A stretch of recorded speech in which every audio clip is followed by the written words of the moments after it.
नमस्कार और स्वागत है रिवीलिंग रिवेलेशन में, जहां हम बाइबल की हर भविष्यवाणी के मूल तक पहुंचते हैं।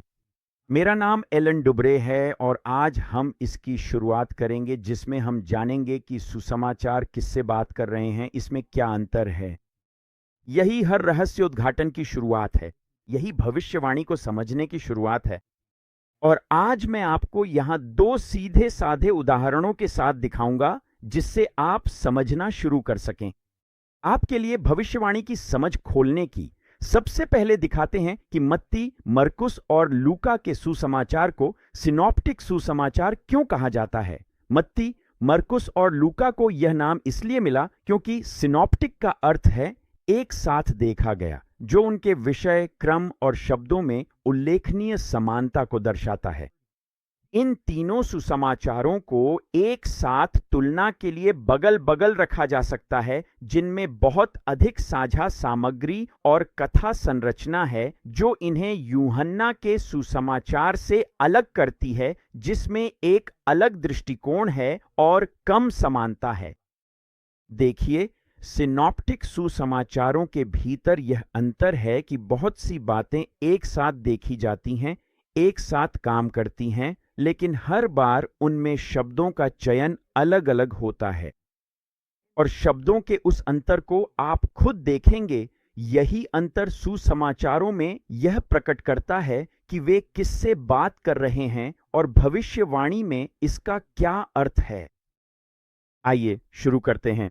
सारा मामला इसी के बारे में है। मत्ती 20 पद 16 में हमें बताया गया है, इसलिए जो अंतिम हैं वे पहले होंगे और जो पहले हैं वे अंतिम होंगे, क्योंकि बहुतों को बुलाया गया है परंतु थोड़े ही चुने गए हैं। अंत में आप यह समझ जाएंगे कि मत्ती, मरकुस और लूका के सुसमाचार अंत के दिनों में ये बातें पहले लूका, फिर मरकुस और फिर मत्ती के माध्यम से प्रकट होती हैं। मैं आपको इसे उदाहरणों के माध्यम से दिखाता हूं।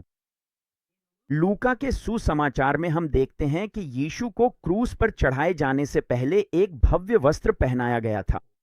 गॉर्जियस शब्द के लिए यूनानी शब्द का अर्थ है चमकदार, उज्ज्वल, स्पष्ट, भव्य और सफेद।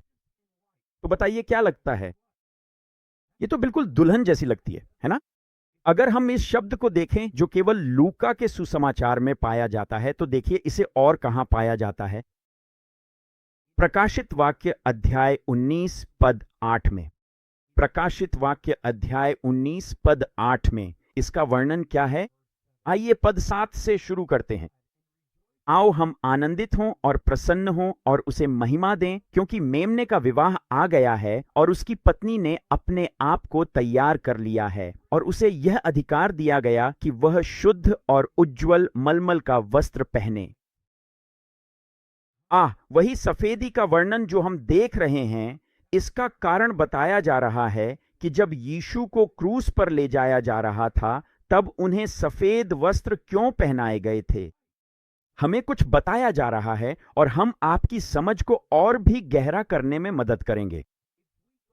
अगर हम मरकुस के सुसमाचार में जाएं, मरकुस अध्याय 15 पद 17 में लिखा है, और उन्होंने उसे बैंगनी वस्त्र पहनाया। आइए इस बैंगनी रंग को देखें।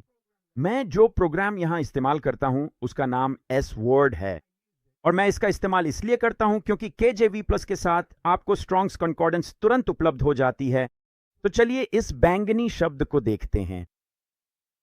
यह ग्रीक शब्द 4209 है। ध्यान दें कि यहां कोई शानदार सफेद वस्त्र नहीं है। अब मत्ती के बारे में क्या? ठीक है, मत्ती के लिए चलिए अध्याय 27 में चलते हैं और देखते हैं कि उन्होंने उसे किस वस्त्र में सजाया या पहनाया था। मत्ती के सुसमाचार में हम देखते हैं कि उन्होंने उसे पहनाया या उस पर डाला कर्मिजी रंग का वस्त्र। ग्रीक शब्द है 2847। तो बताइए क्या हुआ? अगर हम इसे देखें तो पाते हैं कि प्रकाशित वाक्य अध्याय 17 पद 4 में हमारे पास बैंगनी और कर्मिजी दोनों हैं। और इसे देखिए, मत्ती में यह केवल एक बार इस्तेमाल हुआ है, और वह भी मत्ती के सुसमाचार में। आइए इसे प्रकाशित वाक्य 17 में देखें। यहां किसके बारे में बात की जा रही है? ठीक है, चलिए उस पद 4 पर चलते हैं जहां हमें यह मिलता है। और वह स्त्री बैंगनी और करमिजी रंग के वस्त्र पहने थी और सोने बहुमूल्य रत्नों और मोतियों से सजी थी। उसके हाथ में एक सोने का प्याला था जो उसकी व्यभिचार की घिनौनी बातों और अशुद्धियों से भरा हुआ था, और उसके माथे पर लिखा था, भेद महान बाबुल, पृथ्वी की व्यभिचारिणियों और घृणित बातों की माता। यह बैंगनी और करमिजी वस्त्र पहने स्त्री कौन है? वह वही स्त्री है जो उस पशु पर सवार है। प्रकाशित वाक्य में अंतिम दिनों में वह व्यभिचारिणियों की माता कहलाती है। फिर भी लूका को हमारे सामने एक भव्य वस्त्र में एक दुल्हन के रूप में वर्णित किया गया है। क्या आपको यहां कुछ समझ में आना शुरू हो रहा है? ठीक है, मैं आपको एक और उदाहरण दिखाता हूं। हम इस मंत्रालय में यह कार्य 8 वर्षों से कर रहे हैं। मैं आपको दिखाता हूं कि लूका के सुसमाचार में उन्हीं अध्यायों में हमें क्या बताया गया है जहां यीशु ने क्रूस पर अपने प्राण त्यागने से पहले जो वचन कहे थे। हम लूका 23 पद 46 में देखते हैं, पिता, मैं अपनी आत्मा को तेरे हाथों में सौंपता हूं।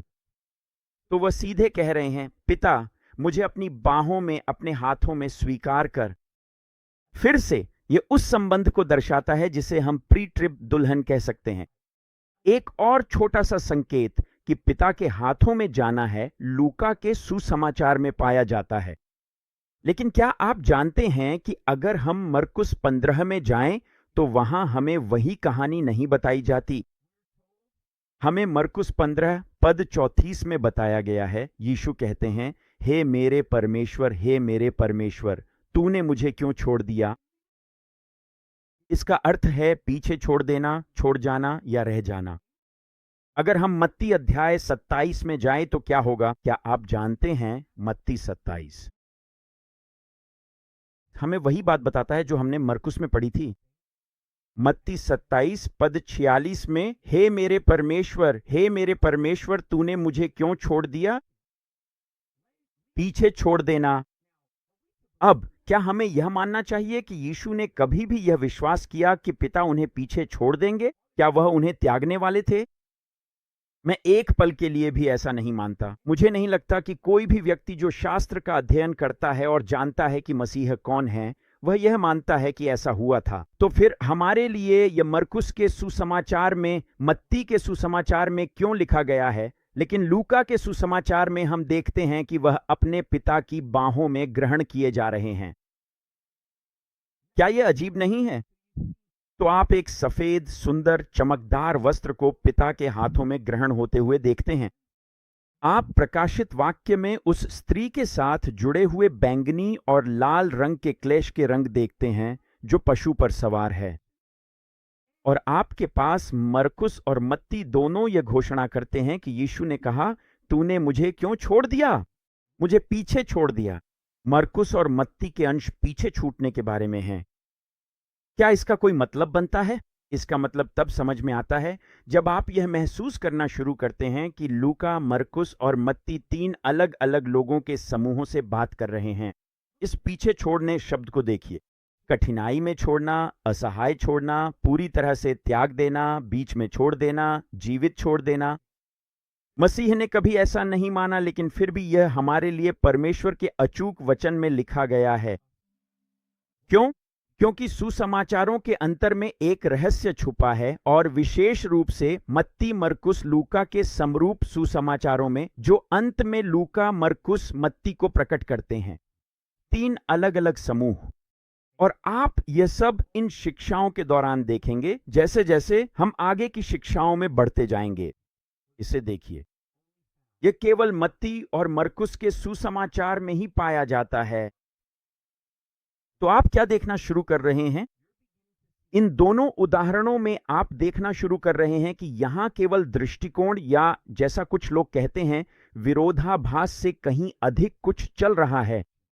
ऐसा प्रतीत होता है कि लूका का संबंध प्री ट्रिब्यूलेशन में दुल्हन से है, जबकि मरकुस और मत्ती को पीछे छोड़ दिया गया है, जैसे 2 अलग अलग रंग या समय के 2 अलग अलग हिस्से या 2 अन्य लोगों के समूह, एक को बैंगनी और एक को लाल रंग के रूप में। और यह तो बस शुरुआत है उस बात की जिसे हमने, और जैसा मैंने पहले बताया था, सुसमाचार किससे बात कर रहे हैं के रूप में परिभाषित किया है, और आने वाली शिक्षाओं में हम इसे और भी गहराई से सिद्ध करने के लिए कई और उदाहरण सामने लाएंगे। और जैसा कि हमने पिछले 8 वर्षों में इस सेवकाई में किया है, ताकि आपको कोई संदेह न रहे और आप इसे उतनी ही स्पष्टता से देख सकें जितनी हमने इन वर्षों में देखी है। यह प्रकाशन ही आधार है। भविष्यवाणी को समझने और वास्तव में वैसे देखने की शुरुआत के लिए, जैसा पहले कभी प्रकट नहीं हुआ था, आपको इन भिन्नताओं को, और जो ये लूका, मरकुस और मत्ती में हमें प्रकट कर रहे हैं, उन्हें समझना आवश्यक है। और यह आपको सिद्ध कर देगा कि पूर्व, मध्य और पश्चात क्लेश सभी सत्य हैं, कि क्लेश की अवधि वैसी नहीं है जैसी हमें सिखाई गई थी, और भी बहुत कुछ। और अगले कुछ शिक्षणों में हम लूका 21, मरकुस 13 और मत्ती 24 और 25 की भविष्यवाणी संबंधी प्रवचनों पर ध्यान केंद्रित करेंगे, ताकि यह दिखा सकें कि वे सब कुछ कितनी स्पष्टता से प्रकट करते हैं। तब तक कृपया और अधिक लोगों तक यह समझ पहुंचाने में हमारी मदद करें। याद रखें, लाइक करें, साझा करें और सब्सक्राइब करें, ताकि और भी बहुत कुछ पा सकें। ईश्वर आपको और आपके परिवारों को आशीर्वाद दें और हमेशा आपकी रक्षा करें। हम आपसे जल्द ही फिर बात करेंगे। अलविदा।